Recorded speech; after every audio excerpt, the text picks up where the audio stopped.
ទន្ទឹមគ្នានឹងពេលដែលបារាំងបានចូលរួមជួយកម្ចាត់ចលនាបះបោររបស់អាចារ្យស្វានិងពូកំបោរព្រះបាទនរោត្តមក៏បានចាប់ផ្ដើមបង្កើនការទុកចិត្តទៅលើបារាំងផ្ទុយពីព្រះបាទនរោត្តមវិញបារាំងបានវាយតម្លៃព្រះបាទនរោត្តមថាមិនសូវមានព្រះតម្រិះវាងវៃ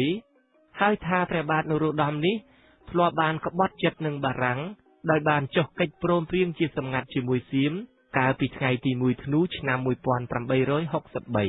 លោកសាស្ត្រាចារ្យ Milton Osborne បានកត់សម្គាល់ត្រង់ចំណុចនេះថាក្រៅពីមានការមិនទុកចិត្តលើព្រះបាទនរោត្តមប្រការដែលបារាំងចង់លើកឲ្យព្រះអង្គម្ចាស់ស៊ីសវ័តឡើងគ្រងរាជជំនួសនោះជាលេសមួយរបស់បារាំង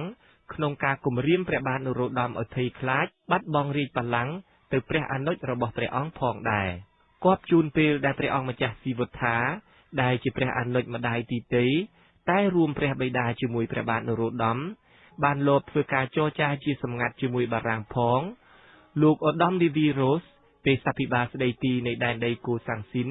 ក៏បានធ្វើសំណើទៅលោកឆាសស៊ូលូឡូបារដ្ឋមន្ត្រីក្រសួងទទួលបន្ទុកកិច្ចការអាណានិគមបារាំងសូមលើកព្រះអង្គម្ចាស់ស៊ីសវ័តឲ្យឡើងគ្រងរាជជំនួសព្រះបាទនរោត្តមវិញលោកឧត្តមឌីវីរ៉ូសគិតថាព្រះអង្គម្ចាស់ស៊ីសវ័តមានប្រាជ្ញាឈ្លាសវៃជាងព្រះបាទនរោត្តមហើយមានប្រជាប្រិយភាពជាមួយប្រជារាស្ត្រជាងព្រះបាទនរោត្តមផងដែរចំណែកលោកឌូដាដឺឡាក្រេវិញមិនមានមតិស្របជាមួយនឹងលោកទេសាភិបាលស្ដីទីឧត្តមនីវីរ៉ូសទេតែលោកក៏មិនមានមាត់កអ្វីដែរនៅឆ្នាំ1867ការពិភាក្សាគ្នាជាដំបូងអំពីលទ្ធភាពដកព្រះបាទនរោត្តមពីរាជបល្ល័ង្កនិងដាក់ព្រះអង្គម្ចាស់ស៊ីសវ័តឲ្យឡើងគ្រងរាជជំនួសបានចាប់ផ្ដើមធ្វើឡើងលោករដ្ឋមន្ត្រីក្រសួងទទួលបន្ទុកកិច្ចការអាណានិគមបារាំងបានបញ្ជាឲ្យលោកដេឡាក្រង់ឌីយ៉ែគិតគូរអំពីគម្រោងការផ្លាស់ប្ដូរនេះក៏ប៉ុន្តែលោកដេឡាក្រង់ឌីយ៉ែមិនដែលបានគិតថាព្រះអង្គម្ចាស់ស៊ីសវ័តមានប្រាជ្ញាវៃឆ្លាតឬក៏មានប្រជាប្រិយភាពជាងព្រះបាទនរោត្តមទេក៏ប៉ុន្តែជាការសម្របសម្រួលនៅខែមិថុនាឆ្នាំ1867លោកដេឡាក្រង់ឌីយ៉ែក៏បានចាត់ចែងឲ្យព្រះបាទនរោត្តមចាត់តាំងព្រះអង្គម្ចាស់ស៊ីសវ័តឲ្យមានងារជាមេទ័ពប្រចាំភូមិភាគខាងកើតនៃប្រទេសកម្ពុជាគឺក្នុងរយៈកាលនេះហើយដែលព្រះអង្គម្ចាស់ស៊ីសវ័តមានឱកាសក្នុងការបង្ហាញសមត្ថភាពរបស់ព្រះអង្គក្នុងការបង្ក្រាបចលនាបះបោររបស់ពូកំបោរឲ្យបារាំងបានកត់សម្គាល់នៅឆ្នាំ1868លោកដេឡាក្រង់ឌីយ៉ែបានបញ្ចុះបញ្ចូលឲ្យព្រះបាទនរោត្តមលើកព្រះអង្គម្ចាស់ស៊ីសវ័តឲ្យទទួលនីតិជាមហាឧបរាជដែលជាតំណែងខ្ពស់មួយបន្ទាប់ពីព្រះរាជាអ្នកកាន់តំណែងជាមហាឧបរាជនេះអាចឡើងគ្រងរាជជំនួសព្រះមហាក្សត្របានក្នុងករណីដែលព្រះមហាក្សត្រចូលទីវង្គត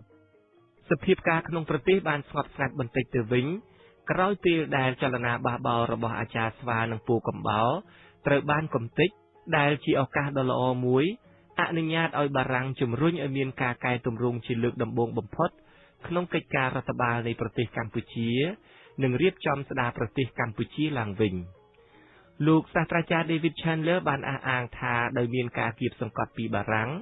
នៅថ្ងៃទី15ខែមករាឆ្នាំ1877ព្រះបាទនរោត្តមបានព្រមព្រៀងជាមួយបារាំងក្នុងការធ្វើការកែតម្រង់នេះ